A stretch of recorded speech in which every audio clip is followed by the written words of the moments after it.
No intro since I don't want to waste your time, straight onto the guides. If there's one thing you take away from this video, it's this. Junkerqueen is a hero with high sustain, low range, and low mobility, functioning as an alternative to Reinhardt with lower durability but higher damage. Look to either out-duel the enemy in close range because of your very high damage, or to out-sustain enemy dive and poke tanks, such as Doomfist and Sigma respectively, with your commanding shout. Junkerqueen's weapon, Scout's TF2 Scattergun, is a short-range weapon that deals 80 damage on body shot with 6 shots in a clip. Nothing much to say here, since you'll be using this to get some chip damage in from range and to deal some meaningful damage up close. The one notable thing that I will say is to make sure you have a full clip when you are brawling and pulling off your combos, which I will get onto with the other abilities respectively. Also ensure you have good trigger discipline when firing your scattergun up close.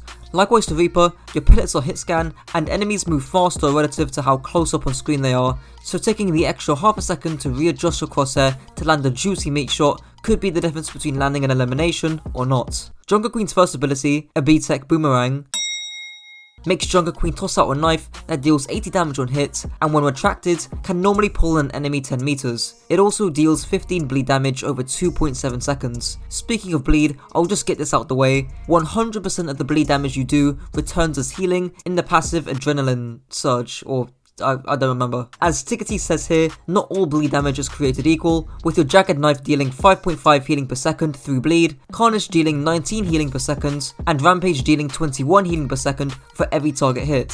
For reference, the bleed healing does indeed stack, so you can potentially get some Mercy Beam healing when stacking all 3 abilities together. With Jagged Blade in particular, I'll start off with combos. The most complex one, popularized by Get Quicked On, is to shoot, knife, shoot, retract the knife, shoot, use your Carnage swing, shoot, and melee. You might need to rewatch that like I did many times, but in total, that's 4 shots from your scattergun, 3 interactions with your Jagged Blade, and 1 use of your Carnage swing. The more simple combo that you'll likely be doing is to simply throw the blade, retract it, and land a shoot plus melee combo. This does anywhere between 190 and 220 damage with bleeds included. Keep in mind, there's a decent amount of leeway with headshots as well. In terms of broader uses, the most obvious one that comes to mind is to use it like a Roadhog hook. However, you will quickly find out that this use only goes so far. Yes, there is some tech for you to increase the pull distance of 10 meters. For example, meleeing when pulling an enemy towards you will launch them an extra 7 meters, and pulling an enemy from high ground or low ground when they have the knife stuck in them will increase the distance they travel. But in general, pulling like a Roadhog hook to get off your overcomplicated combo just isn't worth it. However, as Tikatee describes here, you'll mainly be using your Jagged Blade to chase down isolated enemies, which is especially useful in 1v1s. Once you're able to get onto a target, sticking them with the knife ensures that they have no way out no matter what they do. The 80 damage it does as well is more than enough to help you secure kills sometimes, but if they are able to survive your burst damage, having the knife stuck in them will mean that you can pull them back into you and keep them within melee range for a lot longer than if you didn't have this in your kit. Another use is a more defensive one against dive heroes by retracting the blade as soon as the enemy dive hero tries to escape, for example, pulling a Winston back when he tries to jump away. Aside from that, the blade does have a slight arc and it's harder to hit than it looks, so perhaps some custom game modes of just throwing and landing the knife, or some practice in unranked or hopefully competitive when it drops, can help you land the blade more consistently. Junkerqueen's second ability, B-Tech Rhinehammer, makes Junkerqueen slash an axe across an enemy for 90 damage, dealing 55 bleed damage over 2.9 seconds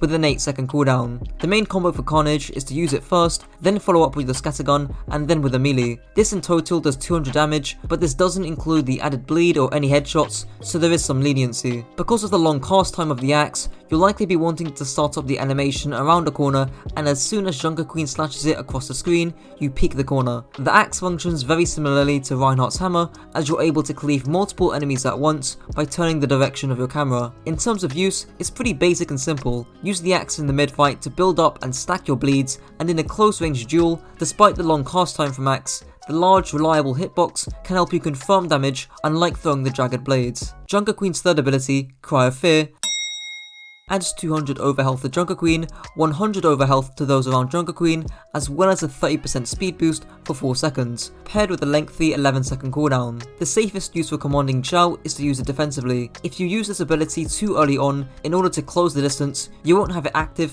for when you truly need the extra 200 HP to survive any damage. Keep in mind, Junkerqueen is a more squishy tank than Doomfist, with no armor, no damage mitigation, the lowest HP pool in the tank category, and little mobility. The 30% speed buff is also not as much as you think. Whilst it is noticeable, Lucio's passive speed aura is 25% for reference. Speaking of Lucio, the speed auras from both heroes do indeed stack, which I'll get onto later in the last section. The other use is for aggression, which is done when your team is planning to utilise that extra 100 HP, for example, during a Genji Jagged Blade. However, as Temporal explains here, there are some limitations with using Commanding Shout aggressively outside of when Junkerqueen is brawling. The lack of any sort of barrier or defense matrix, anything like that to really help her team rotate. The closest thing she has is her Commanding Shout. That's obviously really good, but you can't use it in ticks like Sigma, Diva, Reinhardt could use their abilities to help their team rotate without it being an all-in. And she wants to have her Commanding Shout for the actual brawl itself. She kind of needs that. Junkerqueen's ultimate,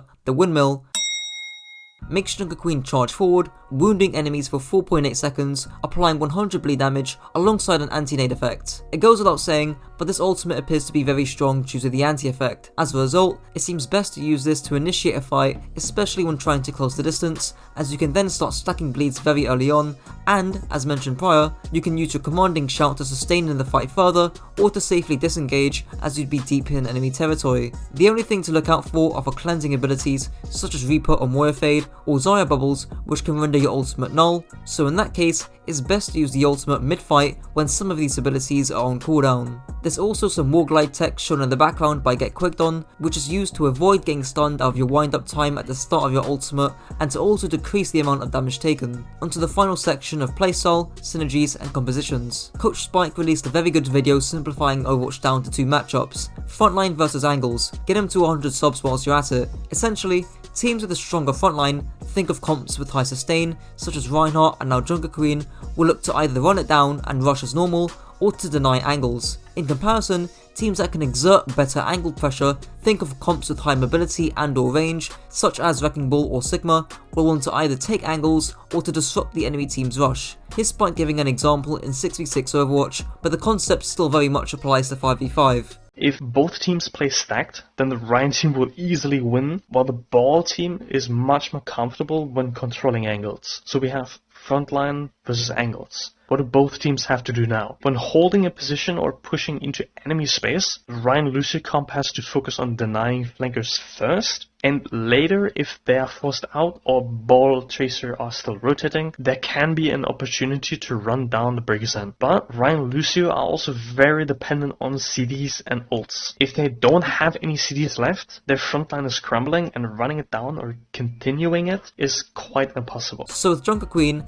up against a hero like Reinhardt, because you have a weaker frontline due to no armor, a lower HP pool, and no massive 1200 HP shield, you'll want to take angles around the Reinhardt using your Scattergun, Jagged Blade, and Axe to win out duels, or to disrupt the enemy rush using your Commanding Shout to kite back. For example, on Rialto first point attack, you can take angles with the high ground or room underneath, or get ready to kite back with your Commanding Shout. What about Junkerqueen up against more mobile, dive compositions up against Winston and Doomfist? Well, because Junkerqueen has a higher sustain through her Commanding Shouts and passive bleed, you'll be looking to play the frontline matchup.